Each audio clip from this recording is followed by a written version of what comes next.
Advances in DNA testing led to a suspect's arrest in a Cotulla, Texas cold case.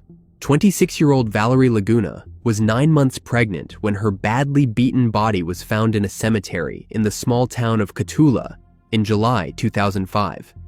She had been indecently assaulted, beaten, and strangled. She was last seen at a private residence in the early morning hours of July 19th. Later that day, her body was found at the Cristo Rey Cemetery. The cause of demise was blunt force trauma to the head. The case went cold, but remained a priority for the county over the years.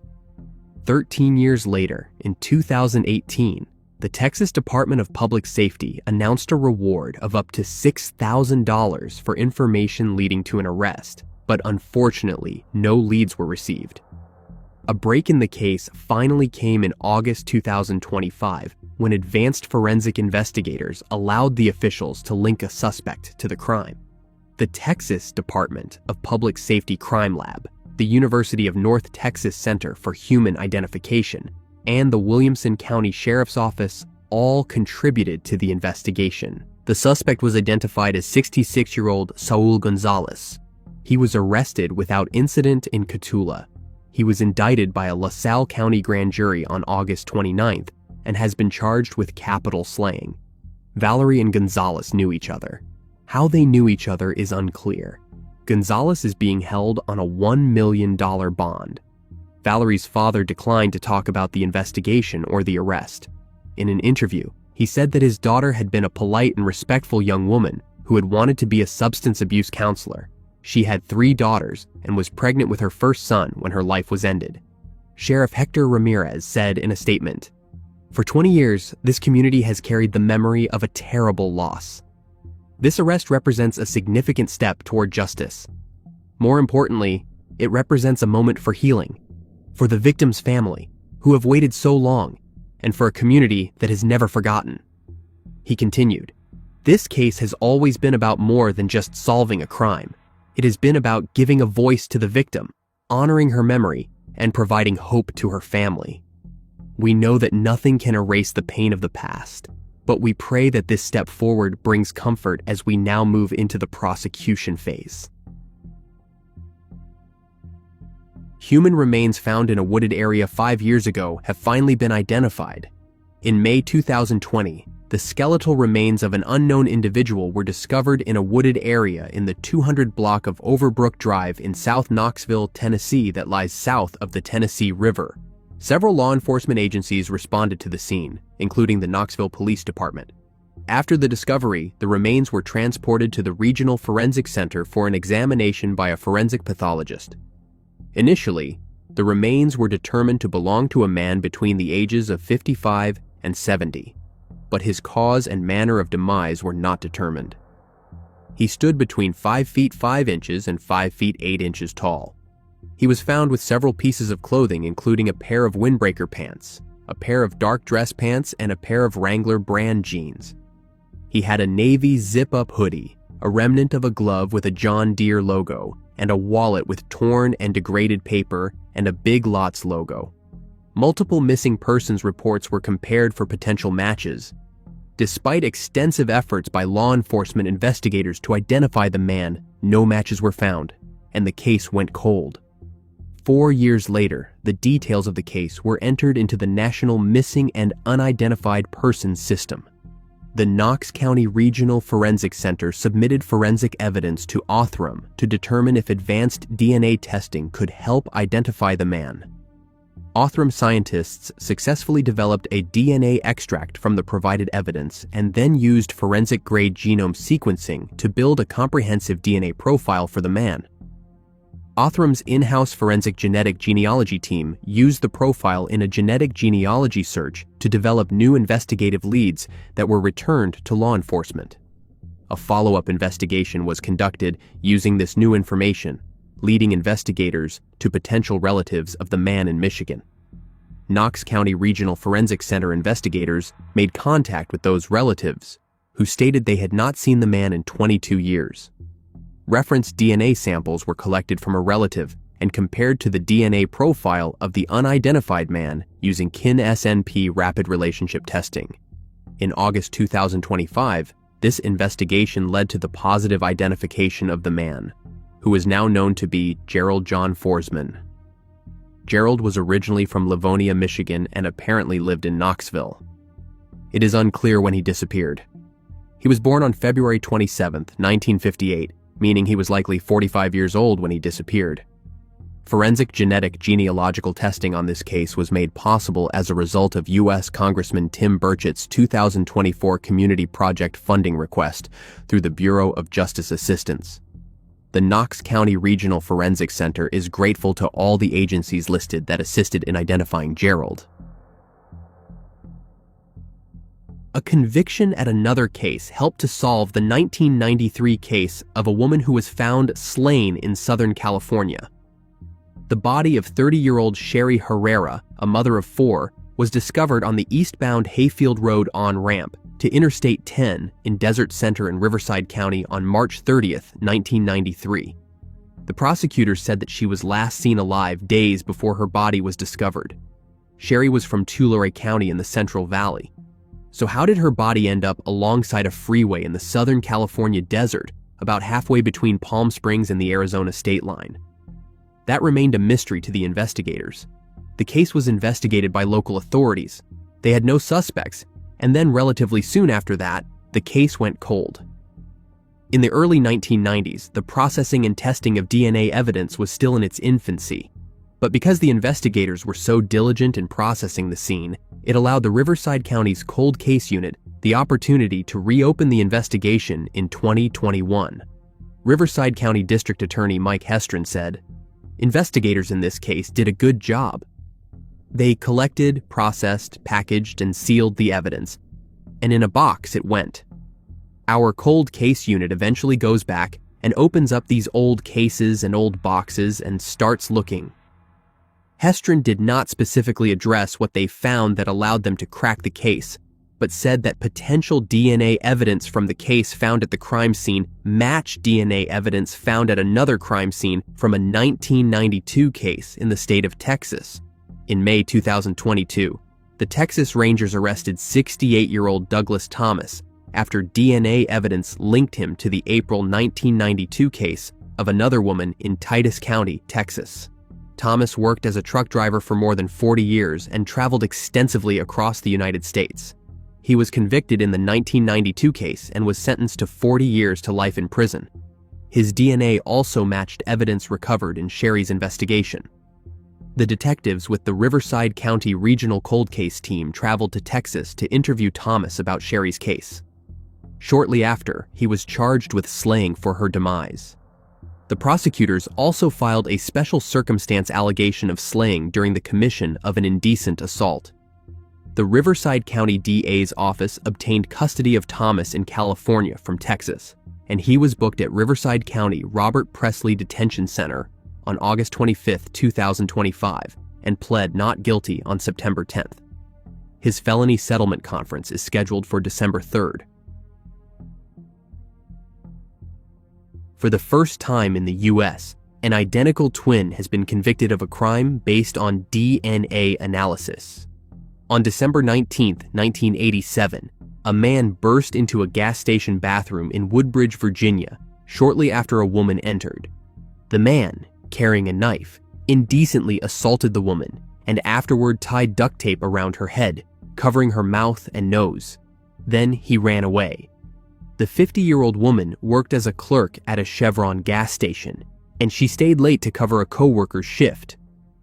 She had just gone into the gas station's bathroom, which was a separate building, when the man pushed through the door and confronted her. After the assault and tying the tape around her head, he instructed her not to call for help for 5 minutes. The woman, completely terrified, stayed in the bathroom as the man ran away. The police took her to a hospital where they collected evidence and collected an assault kit. At the time, there was no match for the DNA collected, and the woman did not know her assailant. With no witnesses or other evidence, the case went cold. The case sat cold for more than 3 decades until Prince William County detectives reopened it in 2019. First, the detectives resubmitted physical evidence from 1987 to the Virginia Department of Forensic Science for modern DNA testing to see if additional leads could be developed. DFS was able to develop a male DNA profile from the kit. The detectives also sent part of the victim's underwear to Marshall University Forensic Science Center to extract DNA information for genetic genealogy analysis. The authorities did not find one match, but two. This analysis came back to twins, John Arthur Marubbio of Deltona, Florida, and Russell Anthony Marubbio of Palatka, Florida, who shared the same DNA profile. With the help of Florida special agents, the detectives were able to obtain cheek swabs from the brothers to compare their individual DNA to the profile developed from the evidence. Figuring out which brother was responsible required deeper testing. Then, in August 2022, the Prince William County detectives turned to Parabon Nanolabs and its laboratory partners for help. Parabon scientists had an idea. They looked for somatic mutations between the twins. Somatic mutations are DNA changes that happen after conception and can cause genetic differences between otherwise identical twins. These mutations can arise during the earliest stages of embryonic development, affecting the split of the zygote, and accumulate throughout life due to errors in cell division. Somatic mutations can be present in only one twin, a subset of cells, or both, potentially leading to differences in health and even developmental disorders, and in this case, DNA. The science behind somatic mutations is not new and is well researched, understood, and accepted. It is just uncommon for DNA to lead to twins, and even more uncommon for somatic mutations to be able to distinguish between twins. Next-generation sequencing has previously been used in court in 2017 for other cases, but the judge on that case ruled the evidence as inadmissible as NGS was still in its infancy at that time. That changed in January 2024 when, for the first time in the US, evidence derived from NGS was accepted in a court of law. Parabon scientists used deep whole genome sequencing and specialized bioinformatics analysis to identify unique somatic mutations in each twin. They then compared that directly to the DNA recovered from the crime scene. This conclusively identified 54-year-old Russell Marubbio as the twin whose DNA was present at the crime scene. On August 21, 2025, a jury found him guilty of indecent assault and abduction after jurors were shown new tests that found small mutations in his and his twin brother's DNA, distinguishing the two DNA profiles and conclusively ruling out the brother. Marubbio is set to be sentenced in November. The 88-year-old woman no longer lives in Virginia, but testified in court hearings and was present for Marubbio's trial. She was very happy about the result, and she is appreciative of all the work done by the labs and detectives. A family finally has some answers after human remains discovered 5 decades ago in an Arkansas field have been identified. On January 13, 1977, the partial skeletal remains of an unidentified individual were found in Lee County, a rural area along the Mississippi River on the east side of Arkansas. Several law enforcement agencies responded to the scene and began collecting evidence and investigating. The remains were determined to belong to a man, likely between the ages of 16 and 30 years of age. He likely passed away between 1972 and 1977. Despite a lengthy investigation, the man could not be identified and became known as Lee County John Doe, 1977. The case went cold for many years. After 3 decades, in May 2009, details of the case were entered into the National Missing and Unidentified Persons System. Still, the case remained cold. In 2024, another 15 years later, the Arkansas State Police submitted forensic evidence to Othram to determine if advanced DNA testing could help identify the man. Othram scientists successfully developed a DNA extract from the provided evidence and then used forensic-grade genome sequencing to build a comprehensive DNA profile for the man. Othram's in-house forensic genetic genealogy team used the profile in a genetic genealogy search to develop new investigative leads that were returned to law enforcement. On June 6, 2025, Othram provided a report that tentatively identified the remains as Charles Howard Wallace and traced 2 possible relatives living in Tennessee. In July, DNA was collected from one of the relatives, and on September 2nd, Othram confirmed a positive identification of the remains as Charles Wallace, who would have been about 21 when the remains were found. Arkansas State Police officials said that the last contact his family had with him was in the fall of 1974 in Memphis, Tennessee. He was in his late teens when he disappeared and had been seeking treatment at a halfway house in downtown Memphis. An investigation into the circumstances of Charles's end is ongoing. A suspect has been arrested in the cold case of a pregnant Tacoma, Washington woman. Amanda Green was last seen near East 35th Street and Portland Avenue in Tacoma on June 2, 2021. 2 days later, on June 4th, Thurston County deputies responded to a call about an abandoned moving truck on a property. The truck had been left there for over a week and had been rented out to Amanda on May 23rd. Right before her disappearance, Amanda had announced that she was pregnant. A missing persons report was filed by a family member on August 4th. The police did not immediately suspect foul play and instead entered her information into a missing person database. Later that month, the family member informed a Tacoma detective that her daughter had been contacted by a tipster who had information regarding Amanda's disappearance. The detective eventually interviewed the tipster. She said a man, James Daniel Lewis, had admitted to her that he fatally shot Amanda at a Yelm area property where he lived, but did not own. Lewis allegedly told this person that he shot Amanda because he believed she was stealing and planned to take over the property. He went on to tell this person that he wrapped her body in a carpet and buried her in a shallow grave about 200 miles away, near Mount Rainier. In 2022, the Tacoma Police Department provided the information to Thurston County suggesting that Amanda had been slain in the Yelm area. Despite identifying a person of interest, the detectives initially lacked sufficient evidence to make an arrest, and the case grew cold. Lieutenant Mike Brooks said, "The case sort of never materialized from there. We got some new detectives this year and started assigning those cases back that had stalled to get a new set of eyes on them."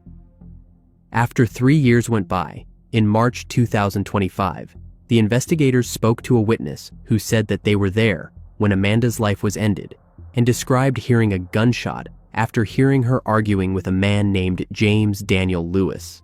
According to court documents, the witness told the investigators that she passed by Amanda's body lying in the dirt area outside the side door and said that she saw a hole in Amanda's head and that there was blood.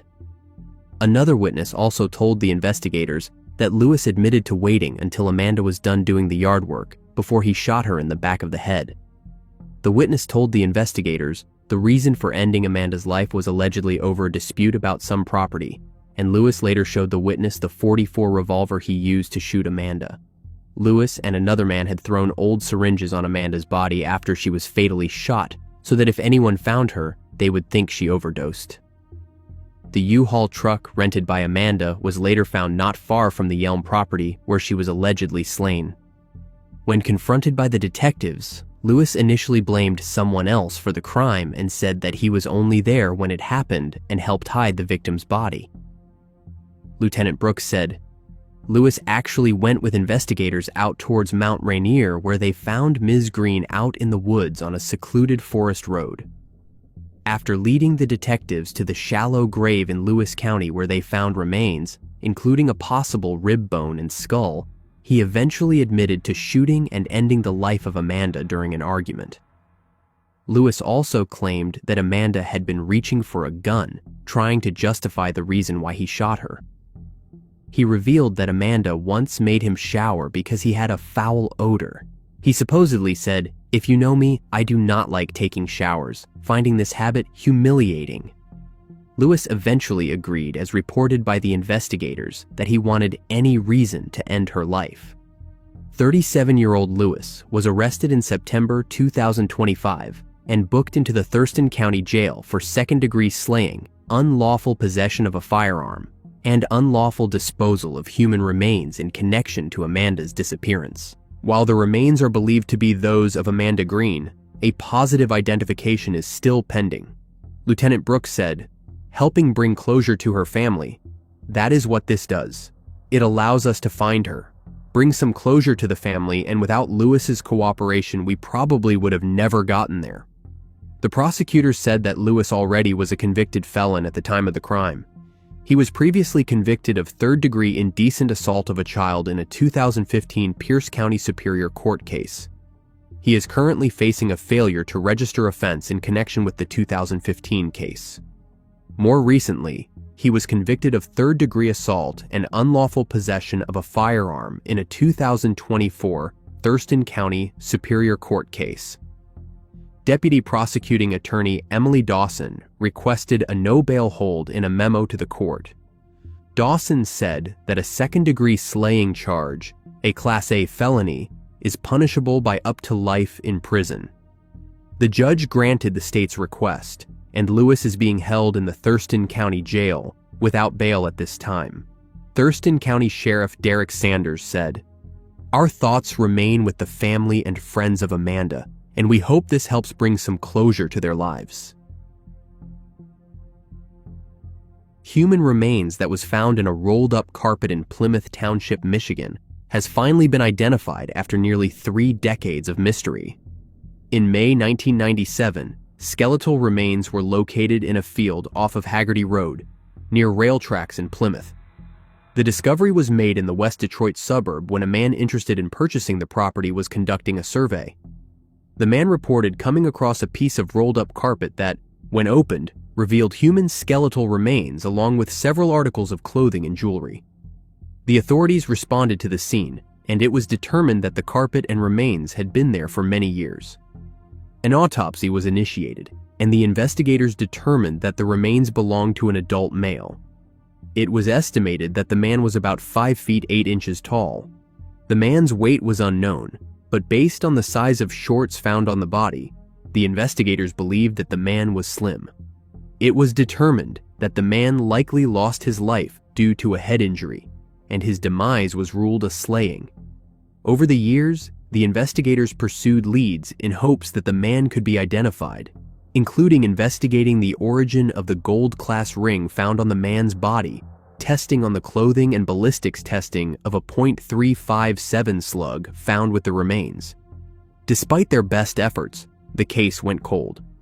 Almost 2 decades later, in 2015, traditional DNA testing was done and uploaded to CODIS, hoping to get leads into the man's identity. But there was no match to a known individual. Details of the case were entered into the National Missing and Unidentified Persons System. For decades, the investigators worked to identify the man, including appealing to the public for any information that could be helpful. The case went cold for another 7 years until 2022, when the investigators with the Plymouth Township Police Department teamed with Othram to determine if advanced DNA testing could help to identify the long unidentified John Doe. Forensic evidence was submitted to Othram's laboratory, where DNA was extracted from the skeletal evidence. Using forensic-grade genome sequencing, an ultra-sensitive comprehensive DNA profile was developed. This DNA profile allowed Othram scientists to confirm that the unknown man's ancestry was African and not Caucasian. The DNA profile was then submitted for forensic matching, allowing Othram's in-house forensic genetic genealogy team to develop new leads about the man's identity. These leads were provided to law enforcement, who spearheaded a follow-up investigation leading to a potential relative of the man, who provided a reference DNA sample. The potential relative's DNA profile was compared to the DNA profile developed for the unknown man using KINS SNP rapid relationship testing.